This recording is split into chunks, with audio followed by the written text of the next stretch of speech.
Okay, so we're going to start with a little bit of derivation, just so to go ahead and make this a lot simpler and understand exactly what's going on. So we're first going to start off with trying to find the electric field of the parallel plate, or whenever it's a parallel dipole. And so we start that by finding the electric field of the positive charge. And so you find the vector R, which is final minus initial. It's going to leave you with d minus s over 2, 0, 0. And then you're going to find the magnitude of that, which is d minus s over 2. And then you're going to find r hat, which is 1, 0, 0. And then you just plug those into the point charge formula. And then that's going to give you 1 over 4 pi epsilon naught q over d minus s over 2 times the r hat, which is going to be 1, 0, 0. So you're going to start there, and you're going to do the same thing for 2, but you're going to do it with the negative. So we know that we need to plug negative s over 2 in for whenever we're finding the magnitude of, the r vector. And then you're going to find the magnitude of r, and then find r hat, and then do the same thing we did before and just plug it into that formula. And that's going to give us 1 over 4 pi epsilon naught times negative q over d plus s over 2 squared times r hat. And then we're going to find E net, which is going to be using the superposition principle, which is going to be the electric field of the positive charge plus the negative charge. Then you plug them all in, you add them together.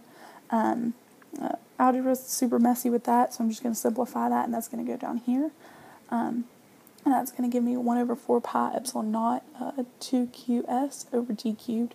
And so that is assuming that d is much, much greater than s. And so that simplifies it a lot. Next, we're going to find the electric field due to the perpendicular axis, or whenever the point that we're looking at, or observation point, is perpendicular to where the dipoles are. So you do the same thing pretty much that we did before. You find E positive, E negative, and then you're going to use the superposition principle, add those together, which we did here. And then we're going to go down and we're going to simplify like we did before.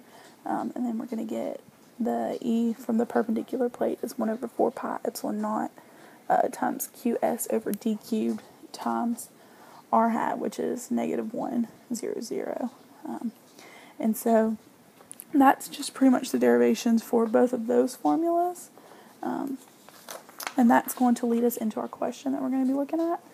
And so the question asks us to find the electric field of the total of all the dipole moments that are there.